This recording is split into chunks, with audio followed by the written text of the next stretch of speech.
بسم اللہ الرحمن الرحیم۔ ڈسکور اوریجنل کے معزز ناظرین، السلام علیکم۔ اب کس نمبر 986 ملاحظہ فرمائیں۔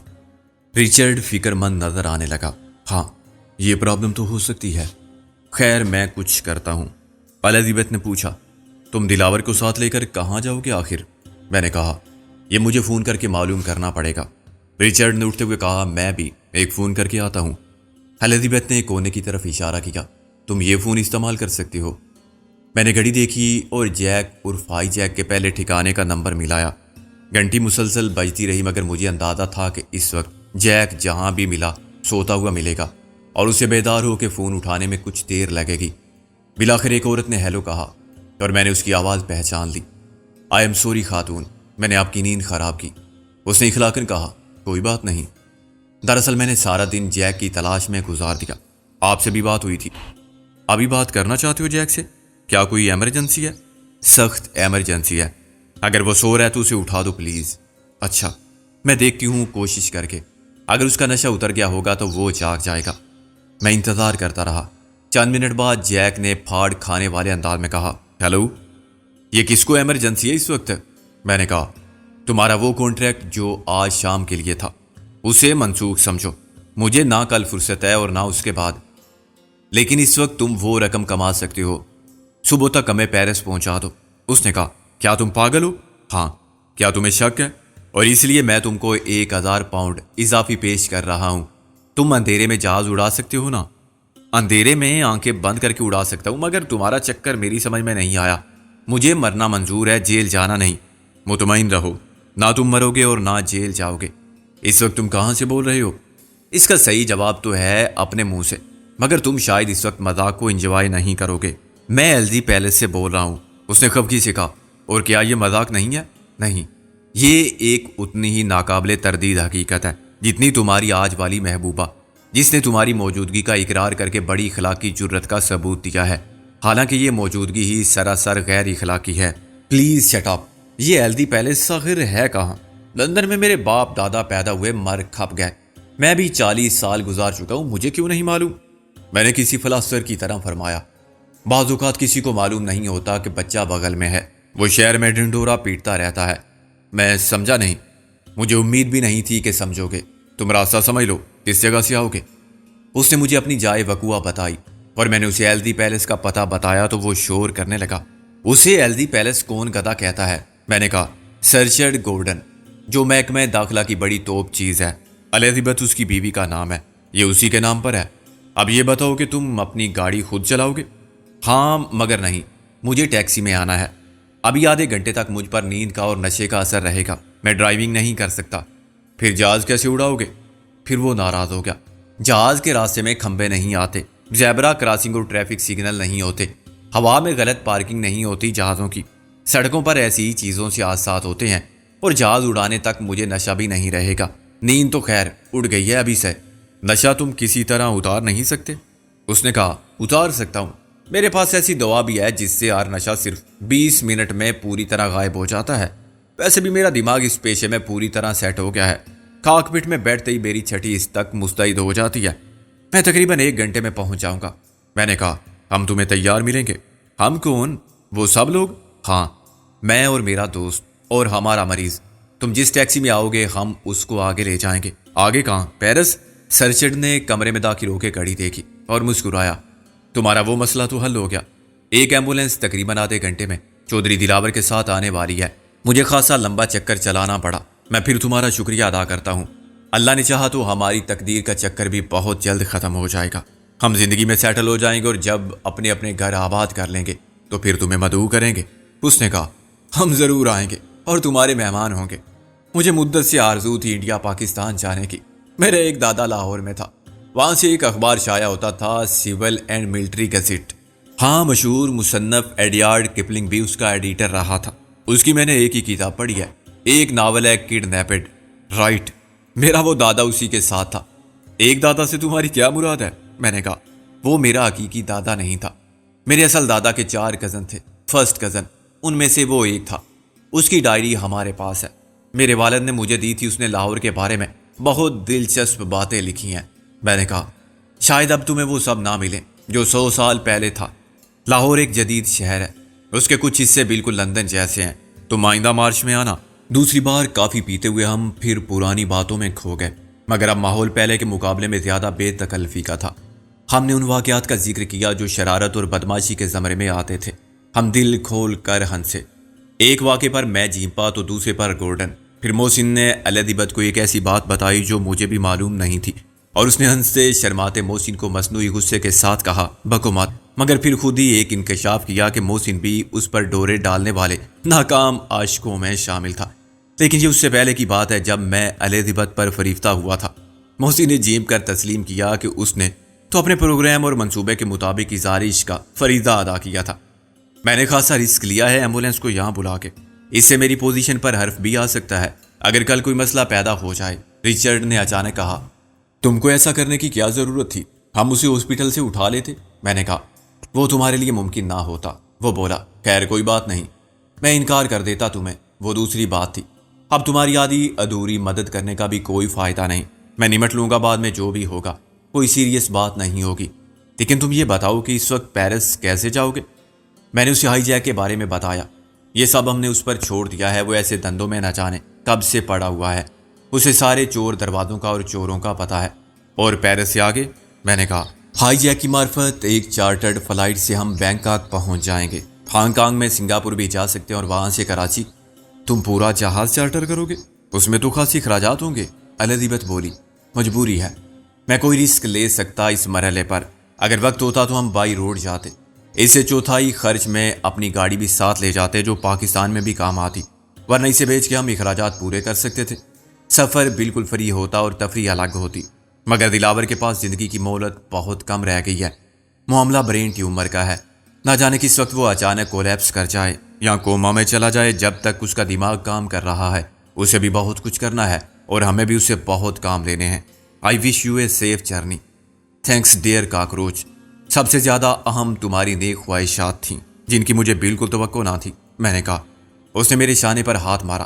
یو بلیک ڈاگ، جب میں لاہور آؤں گا تو مجھے کسی کے سامنے کاکروچ مت کہنا۔ میں نے ہنس کے کہا ہم پاکستانی اور بالخصوص پٹھان بڑے مہمان نواز ہوتے ہیں، مہمان ہمارے لیے فرشتہ رحمت ہوتا ہے، ان کی عزت کی خاطر ہم جان تک دے سکتے ہیں۔ تم آگے دیکھو ایک بار۔ ایمبولینس بڑی خاموشی سے آ گئی۔ مجھے بڑا تعجب ہوا جب میں نے اس کے ڈرائیور کی جگہ اسی ابشی کو دیکھا جو الدبت کی کار چلا کے لایا تھا۔ الدبت نے مجھے بتایا کہ وہ کتنا پرانا اور وفادار خاندانی ملازم ہے۔ اس کے باپ نے ساری عمر الدبت کے باپ کے شوفر کی حیثیت سے گزار دی تھی۔ ان کی حیثیت گھر کے ایک فرد جیسی تھی اور ان پر اتنا ہی اعتماد بھی کیا جاتا تھا۔ حبشی کو پہلے ہی تمام ہدایات دی گئی تھی، چنانچہ وہ ایمبولینس کو باہر ایک نسبتاً تاریک سایہ دار جگہ پر روک کر خود اس میں بیٹھا رہا۔ جب ٹیکسی آ گئی تو اس نے خود ہی چودھری دلاور کو ایمبولینس سے ٹیکسی کی پچھلی سیٹ پر شفٹ کیا اور پھر ایمبولینس لے کر خاموشی سے روانہ ہو گیا۔ اس نے کسی کے شکریہ اور شاباش کا انتظار نہیں کیا۔ ایک اور ملازم نے سوٹ کیس اور بریف کیس ٹیکسی میں رکھ دیا۔ میں نے ہائی جیک کا تعارف سر رچرڈ سے اور الدبت سے کرایا۔ یہ میرے پرانے دوست ہیں، میں نے کہا۔ جیک خاصا مرعوب ہوا۔ اس کے لیے خاندانی لارڈ اور اس کی خیرہ کن حسن کی مالک بی بی لیڈی الدبت سے ملاقات اعزاز کی بات تھی۔ خود میں اس کی نظر میں بے حد معتبر ہو گیا تھا۔ اس نے پورے رسمی اخلاق کے ساتھ کہا کہ ان سے مل کر اسے بے حد مسرت ہوئی ہے۔ رچرڈ نے کہا ہمارے دوست کا خاص خیال رکھنا، ان کو کہیں کوئی پرابلم نہ ہو، خدا نخواستہ کوئی مشکل درپیش ہو تو مجھ سے رابطہ کرنا۔ کوئی مشکل نہیں ہوگی یور لارڈشپ۔ ہائی جیک ان مسائل سے بہت اوپر اٹھتا ہے جن سے زمین پر رہنے والوں کو واسطہ پڑتا ہے۔ ہائی جیک کی فلائٹ بہت ہائی ہوتی ہے۔ الدبت نے کہا مجھے امید ہے کہ تم شیخی نہیں بگاڑ رہے ہو۔ 20 سال کی فلائنگ کا تجربہ ہے میرے ساتھ لیڈی الدبت، اور اس میں سے نصف ایک ہی جہاز اڑا کے حاصل کیا ہے۔ یہ میرا اپنا جہاز ہے اور ہم ایک دوسرے کے مزاج آشنا ہیں۔ ان راستوں پر میں ایسے آتا جاتا ہوں جیسے آپ محل کے اندر بیڈ روم سے باتھ روم تک آتی جاتی ہوں گی عادت کے مطابق۔ کیا اس میں آپ کبھی کوئی مشکل یا خطرہ محسوس کرتی ہیں؟ نہیں تو پھر اوکے، اب چلو، میں نے کہا۔ رات کے 2 بجے یہ سفر دوبارہ شروع ہوا۔ درمیان میں تقریباً 8 گھنٹے کا وقفہ آ گیا تھا۔ شام 6 بجے پولیس ہمیں اپنے ساتھ لے گئی تو میری مایوسی کے جذبات کی انتہا نہ تھی۔ مجھے اپنی بدقسمتی پر رونا آ رہا تھا کہ ایک معمولی سی غلطی نے بنا بنایا کام بگاڑ دیا۔ اتنا بڑا منصوبہ آخری مرحلے میں ناکامی سے یوں دوچار ہوگا، یہ میرے وہم و گمان میں بھی نہ تھا۔ پوری دیوار اٹھانے والا معمار جب آخری اینٹ رکھنے والا ہو تو دیوار دھڑام سے گر جائے، یہ کچھ ایسی بدبختی تھی۔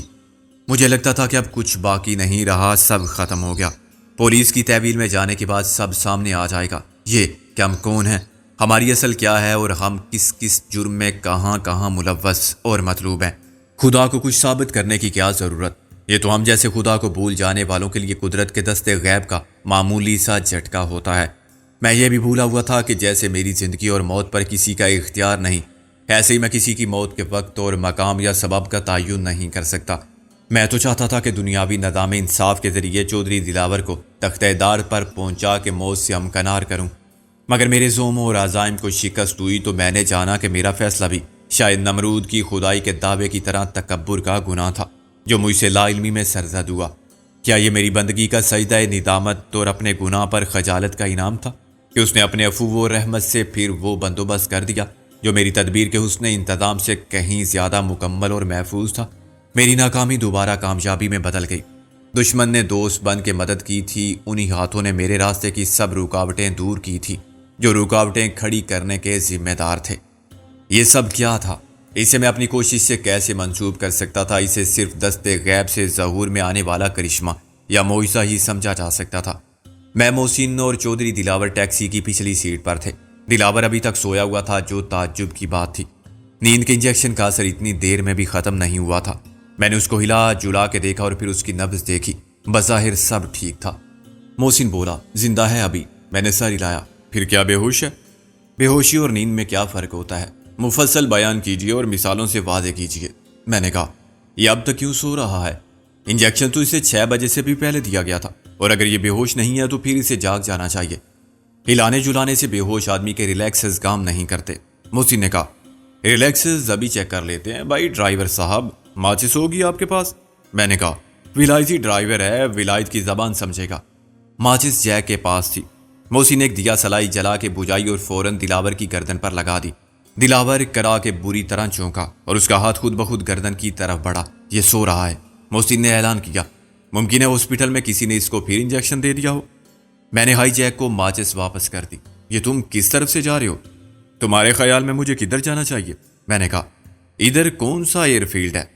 وہ ایک ایسا ایئر فیلڈ ہے جہاں سے اسپیشل فلائٹس آپریٹ ہوتی ہیں۔ وہ بولا، جیسے یہ فلائٹ ہم ہیتھرو ایئرپورٹ سے کیسے جا سکتے ہیں؟ میں نے کہا، یہ غیر قانونی ایئرپورٹ کیسے چل رہا ہے آخر؟ غیر قانونی؟ یہ تم سے کس نے کہا ہے؟ ایئرپورٹ ایک امریکن کمپنی کا ہے اور ان کے عملے کو لانے لے جانے کے لیے استعمال ہوتا ہے۔ ان کا سامان بھی آتا ہے۔ یہ آئل کمپنی ہر ملک میں خصوصی مراحت حاصل کر لیتی ہے۔ یہ وہی کمپنی تو نہیں جس نے سعودی عرب جیسے بہت سے عرب ممالک میں تیل پر اپنی اجارہ داری قائم کر لیا؟ ٹھیک سمجھے تم۔ یہاں سے ٹیک آف کرنے والے اور یہاں اترنے والے جہازوں کی تمام قانونی ذمہ داری کمپنی کی ہے، اور اس میں کون آتا ہے، کیا آتا ہے، جاتا ہے۔ میں نے کہا، یہ تو ٹھیک ہے، لیکن تمہارا کیا تعلق ہے اس امریکن آئل کمپنی سے؟ وہ ہنسا۔ میں بھی ان کے لیے خصوصی خدمات سر انجام دیتا ہوں۔ خصوصی خدمات؟ صاف کہو نا کہ تم CIA کے ایجنٹ ہو۔ یہ تو ایک عام سی اصطلاح ہے۔ خیر تم ایسا ہی سمجھ لو۔ ابھی تک مجھے یہ درجہ حاصل نہیں ہوا، لیکن ہو جائے گا۔ پھر میرے سارے مسائل خود بخود حل ہو جائیں گے۔ اس وقت تمہارے کیا مسائل ہیں؟ مسائل ہم سب کے ہیں، خواہ نوعیت کے لحاظ سے مختلف ہوں۔ اب تم اس جہاز کو ہی لے لو۔ یہ کوئی اڑانے کی چیز ہے؟ پھر کیا ہے؟ یہ گلانے کی چیز ہے۔ اس ماڈل کے اور ایسے جہاز بہت کم رہ گئے ہیں، اور میں تو بس کسی نہ کسی طرح اپنا فلائنگ لائسنس رینیو کرا لیتا ہوں، جھوٹ بول کے اور غلط بیانی سے کہ جناب میرے جہاز کی کیا بات ہے۔ اس کے سامنے تو بوئنگ جہاز ہیچ ماڈل بھی غلط بتاتا ہوں، اور کچھ لوگ مروت میں بھی کام کر دیتے ہیں۔ وہ جانتے ہیں کہ میں جہاز کو سمجھتا ہوں، اس کے پر نہ ہو بلکہ انجن نہ ہو تب بھی اڑا لے گا۔ ہائی جیک اور کریش ہرگز نہیں ہوگا، کیونکہ پرواز سے پہلے ہی اس کی آواز سن کے ہر پردے کی حالت اور کارکردگی کا صحیح اندازہ کر لیتا ہوں۔ ایک نٹ بھی ڈھیلا ہو تو مجھے پتا چل جاتا ہے، اور میں بھی اس وقت تک ٹیک آف نہیں کرتا جب تک میرا دل گواہی نہ دے کہ سب ٹھیک ہے۔ ایک خالص ٹیکنیکل مسئلے میں دل کی گواہی ہے نا عجیب بات، مگر ایسا ہوتا ہے۔ میں نے اس سے اتفاق کیا۔ جب آپ مشین کی نفسیات کو سمجھ لیتے ہیں تو طویل رفاقت کے بعد اور مشین آپ سے جھوٹ نہیں بولتی۔ ابھی تو میں صرف اس کو اس حد تک ٹھیک رکھتا ہوں کہ یہ اڑتا رہے۔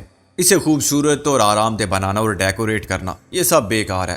بوڑھی عورت کو میک اپ سے کون جوان بنا سکتا ہے؟ بہت جلد میں ایک شاندار چیز خرید لوں گا، اگر ممکن ہوا تو 16 سیٹوں والا، ورنہ 8 سیٹوں والا، اور پھر شریفانہ طریقے سے لندن، پیرس، روم، جینوا ایسی فلائٹس آپریٹ کروں گا، ٹورسٹ سروس چلاؤں گا۔ لو ہم پہنچ گئے۔ ٹیکسی ذرا سی دیر کے لیے گیٹ پر رکی۔ گیٹ کا راستہ ایک بیریئر نے روک رکھا تھا۔ دروازے پر چوکس کھڑے ہوئے گارڈ نے ٹارچ کی روشنی میں ٹیکسی کے اندر جھانکا اور پھر جیک کو دیکھ کے مسکرایا۔ ہائے جیک۔ جواب میں اس نے بھی مسکرا کے ہائی کہا۔ یہ میرے مسافر ہیں۔ اس نے بیریئر کھول دیا۔ ایک تو سو گیا ہے۔ ہاں یہ اس کے خواب دیکھنے کا ٹائم ہے، اور وہ خواب ایسے ہوتے ہیں کہ یہ مس کرنا نہیں چاہتا۔ بدماش میرے ساتھ شیئر بھی نہیں کرتا۔ ٹیکسی سیمنٹ کی رن وے جیسی سڑک پر چلتی ہوئی ایک سائیڈ سے مڑ گئی۔ ہائی جیک کا جہاز اچانک سامنے آ گیا۔ وائنس کے ساتھ 3 دوسرے جہاز بھی موجود تھے، جن میں ایک ہیلی کاپٹر تھا۔ باقی 2 جہاز بالکل نئے اور خوبصورت تھے۔ ان کے ساتھ جیک کا تھکا ہارا خستہ حال بے رنگ جہاز مجبوراً کھڑا تھا۔ اسے موقع ملتا تو وہیں لیٹ جاتا۔ یقیناً اسے جدید ترین ماڈل کے جہازوں کے ساتھ احساس کمتری بھی ہوگا۔ ہم نے چودھری دلاور کو اٹھا کے جہاز میں شفٹ کیا۔ اس میں کاکپٹ، کیبن اور مسافروں کا حصہ ایک ہی تھے۔ ان کے درمیان کوئی دیوار حائل نہیں تھی۔ پچھلے حصے میں ایک لمبی سیٹ تھی۔ ایسی 2 سیٹیں سائیڈ میں لگی ہوئی تھی۔ ان کو فولڈ کر کے اوپر بھی کیا جا سکتا تھا۔ وقت ضرورت ان بینچ ایسی سیٹوں پر 12 افراد بیٹھ سکتے تھے یا 3 افراد لمبی تان کے سو سکتے تھے۔ بینچوں کو اٹھا کے خالی جگہ میں سامان لوڈ کیا جا سکتا تھا۔ ہم نے چودھری دلاور کو فرش پر لٹانا بہتر سمجھا۔ اگر بینچ پر لٹاتے تو پرواز کے دوران کئی بار لڑک کر گرتا۔ ہائی جیک نے ہمیں ایک سلیپنگ بیگ فراہم کیا جو سفری بستر سمجھا جا سکتا ہے۔ بعض اوقات مجھے باہر رکنا پڑتا ہے۔ ایک بار سخت برف باری میں اترنا پڑا تھا۔ برف باری 2 دن جاری رہی۔ جہاز برف میں دب گیا مگر میں اندر آرام سے لیٹا رہا۔ 2 دن لیٹے رہے؟ میں نے کہا اور کیا کرتا؟ پریشان ہو کر چیخنے چلانے سے بھی کچھ نہیں ہو سکتا تھا۔ اس بیگ میں ہم دونوں بڑی مشکل میں سمائے۔ ہم دونوں؟ ہاں وہ دراصل ایک لڑکی بھی میرے ساتھ تھی۔ اس کا خیال تھا کہ فنی خرابی کا محض بہانہ ہے۔ میری نیت شروع سے خراب تھی۔ تھوڑا بہت راشن بھی تھا اندر۔ تیسرے دن موسم ٹھیک ہو گیا تو میں نے خرابی دور کی، مگر اس وقت تک لڑکی کا دماغ خراب ہو چکا تھا۔ وہ دوبارہ مجھ سے نہیں ملی۔ خیر روز 1 گھنٹہ ملتے تو تعلقات 48 دن چلتے۔ ایک ساتھ 48 گھنٹے گزار لیے۔ باقی تو ایک ہی ہے۔ تم سیفٹی بیلٹ تلاش کر رہے ہو نا؟ وہ نہیں ہے۔ سنبھل کے بیٹھ جاؤ اور اپنے بیمار دوست کو بھی سنبھالو۔ جیک نے باتیں کرتے ہوئے جہاز کا اکلوتا انجن سٹارٹ کیا تھا اور اس کی RPM دیکھ رہا تھا۔ یہ اپنی نوعیت کا پہلا اور انوکھا سفر تھا۔ مجھے صرف اپنے ملک کا اندازہ تھا جہاں پولیس بڑی فراخ دلی سے ہر ٹیکسی، ویگن اور بس کو فٹنس سرٹیفکیٹ جاری کر دیتی ہے۔ وہ اس کی ظاہری حالت ایسی ہو کہ اس میں مسافر کا منزل کے مقابلے میں آخری منزل پر پہنچنا زیادہ قرین قیاس لگتا ہو۔ لیکن لندن کے اس جہاز کو دیکھ کر مجھے وہ شعر یاد آیا جو میں نے کراچی کی ایک قدیم بس کے پیچھے لکھا ہوا دیکھا تھا۔ نہ منزل کا پتہ، نہ بریک پر کنٹرول، چلا رہا ہوں خدا کے سہارے۔ ایسے اشعار میں وزن ردیف اور قافیے کو تلاش کرنا ایسا ہی ہوگا جیسے اونٹ کی چال میں اعضاء کی شاعری تلاش کرنا۔ جہاز جب اڑا تو میں اور محسن بے پیندے کے لوٹوں کی طرح پیچھے لڑک گئے۔ ہم نے پہلے خود کو اور پھر دلاور کو سنبھالا، ورنہ وہ بھی لیٹے لیٹے مخالف سمت میں چل پڑا تھا۔ جہاز اندر سے پریشرائز نہیں تھا، چنانچہ میرے کانوں میں سیٹیاں بج رہی تھیں اور محسن نے اپنا ہاتھ کن پٹی پر رکھ لیا تھا۔ اس کے سر میں درد ہو رہا تھا۔ چند منٹ میں یہ کیفیت ختم ہو گئی۔ جہاز کی رفتار بھی ہموار ہو گئی اور پائلٹ نے ہمیں مطلع کیا کہ اس وقت ہم 5000 فٹ کی بلندی پر ہیں۔ صرف 5000 فٹ؟ میں نے کہا تو اور کیا 30,000 فٹ پر لے جاؤں؟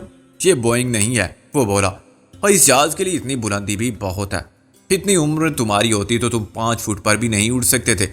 اس عمر کا کوئی پرندہ نہیں اڑ سکتا، شتر مرغ بھی نہیں۔ میں نے کہا برا ماننے کی کوئی بات نہیں، اگر ہم کسی اونچی عمارت یا کسی ٹاور سے نہیں ٹکرائے۔ ساری دنیا میں کہیں بھی اس سے آدھی بلندی کے برابر نہ کوئی عمارت ہے اور نہ ٹاور، اور بہتر ہے کہ تم اترنے کی تیاری کرو کیونکہ جہاز نیچے جائے گا تو تم سجدے میں جاؤ گے۔